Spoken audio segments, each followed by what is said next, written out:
Geriatras do Brasil! Hoje, Chris Claremont versus Danny O'Neill.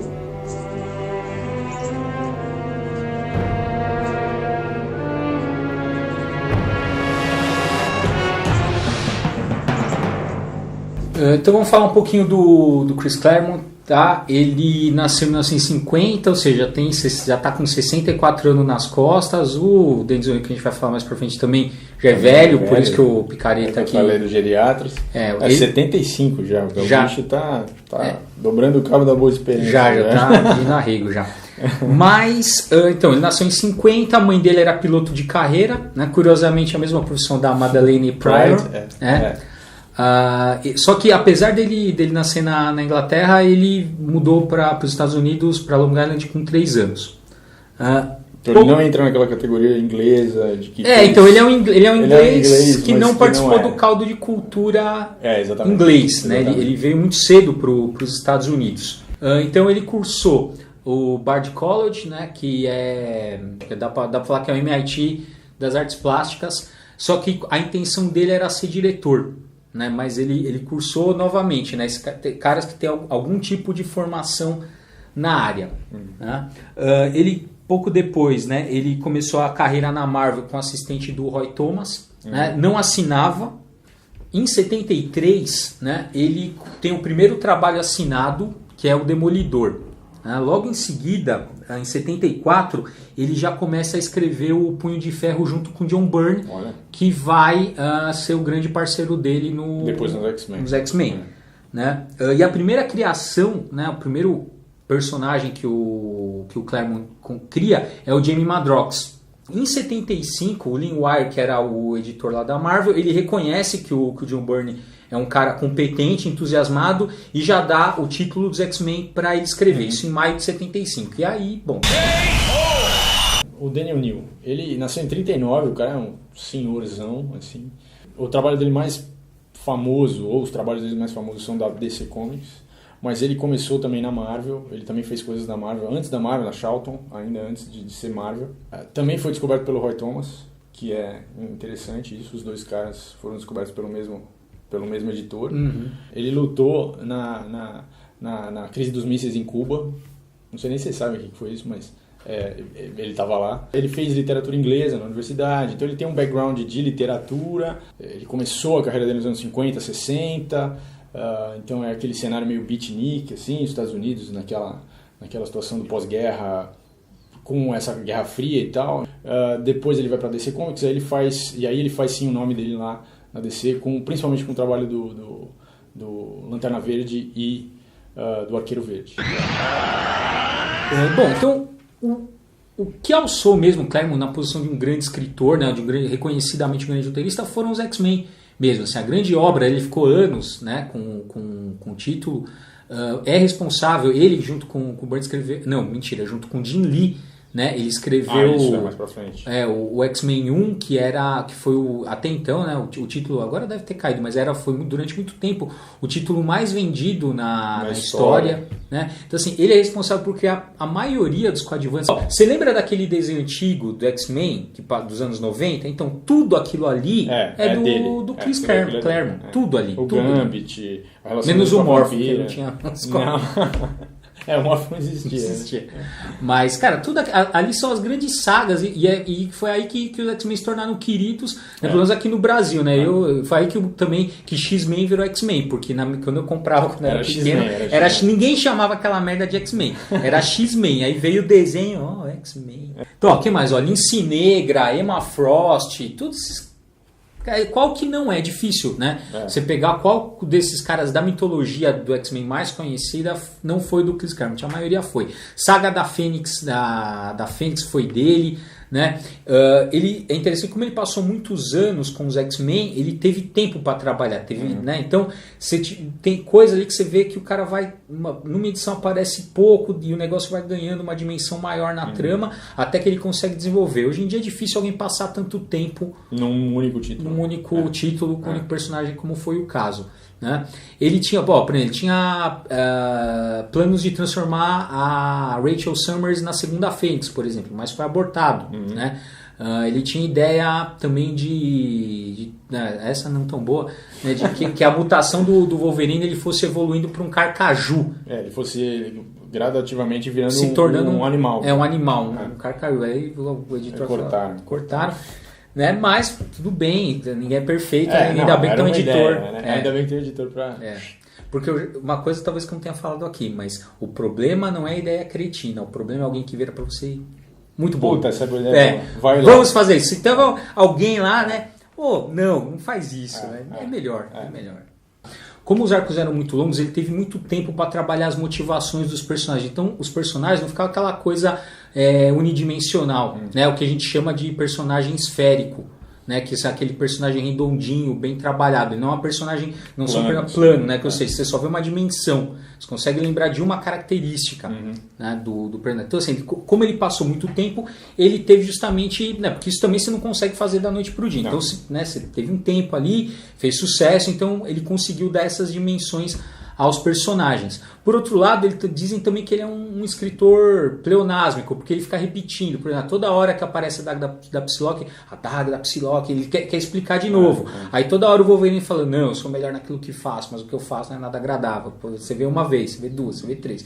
Então ele tem esse pequeno vício aí, mas por outro lado, isso é um jeito de você também caracterizar o personagem. Não é o melhor, mas um cara que está entrando ali agora, ele já está... Para novos leitores isso é importante. Daniel New, ele tem essa característica de trazer um pouco a DC para o pé no chão. Então a DC, que é uma coisa que a gente já falou aqui outras vezes, que essa coisa icônica, que essa coisa e que vende menos porque a Marvel é mais pé no chão, as pessoas querem mais realismo e tal. O Daniel New traz esse realismo para dentro da DC. Uma das primeiras coisas que ele fez lá foi trabalhar a Mulher Maravilha sem poderes, então isso é uma coisa que traz ela para uma nova abordagem.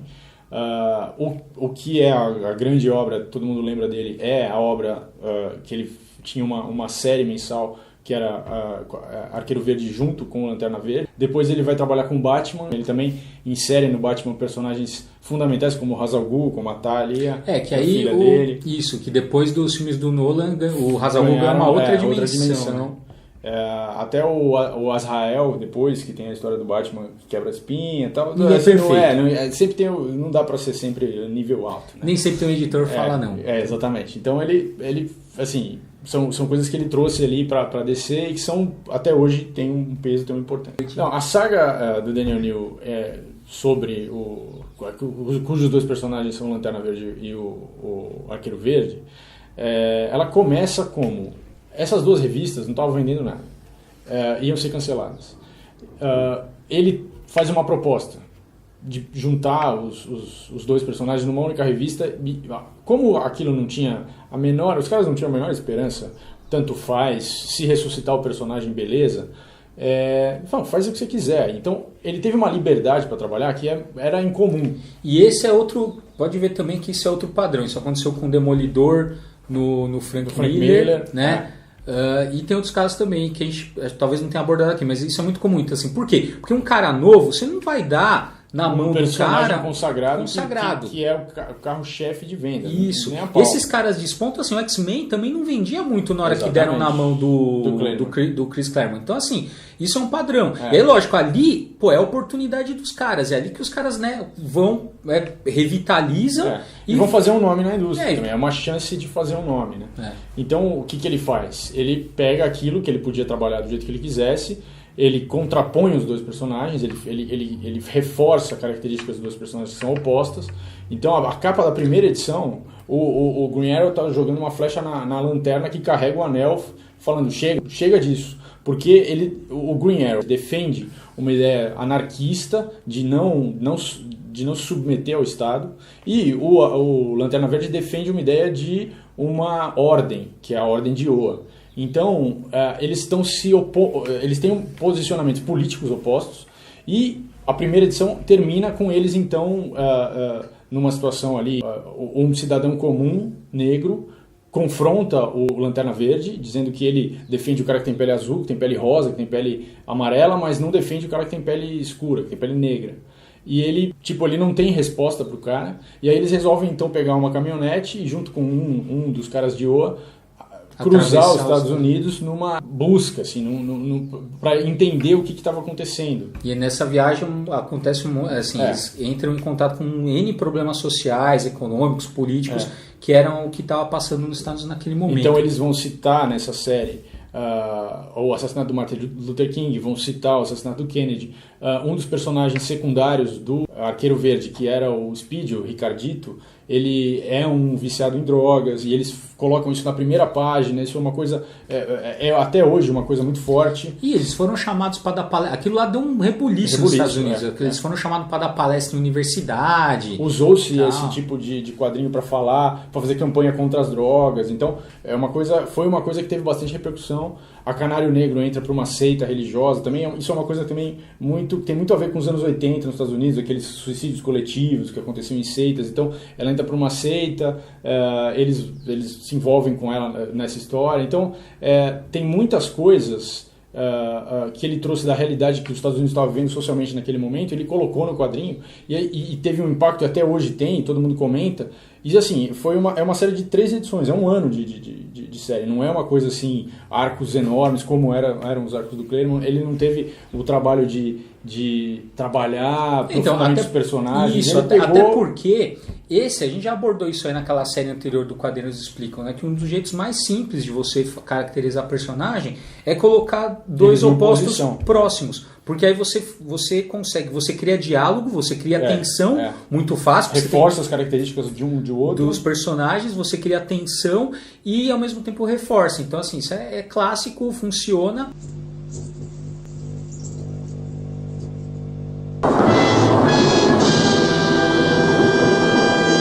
E aí, o Jordan, eu acho que ele vai ser meio parcial, né? O Daniel New, na verdade, fez dele um cara, assim, submetido ao sistema, né? Então, não sei se ele vai... Tudo bem que no decorrer da série ele foi flexibilizando, foi entendendo um pouco melhor. Mas, sim. De qualquer forma, se vocês quiserem levar um cara submetido ao sistema para casa, hashtag, compartilhe o vídeo, compartilha com hashtag, pra gente saber que você está compartilhando. Por favor, compartilha público, senão a gente não vai saber. Consegue ver. E é isso. Aí no fim da série, que a gente não faz ideia quando vai ser. Eu gostaria de agradecer aos feedbacks, assim, é por isso que ele falou que a série provavelmente vai ser alongada. Porque, porque tá muito legal, né? Tá muito legal, assim, o pessoal feedback, tá curtindo, tá comentando. A gente queria agradecer, óbvio que não vai dar pra atender, né, os pedidos, mas todos são legais e é por isso que a gente vai... O projeto de alongar a série também por isso, para ver se a gente consegue atender o máximo de pedidos. Então a gente, assim, por favor, escrevam aí. Eu faço a divulgação às vezes no Facebook, a galera deixa muita coisa no Face. Coloca aqui porque a gente consegue visualizar melhor. Tem coisa que às vezes eu acabo não vendo. A gente acaba perdendo o comentário, né? Então põe no blog, ou põe aqui no canal. Que aí centraliza pra gente poder ter acesso também. É isso aí, galera. Valeu. Pô, gente... Compartilha, não esquece de colocar a hashtag. Se eu continuar aqui, eles vão me jogar fora.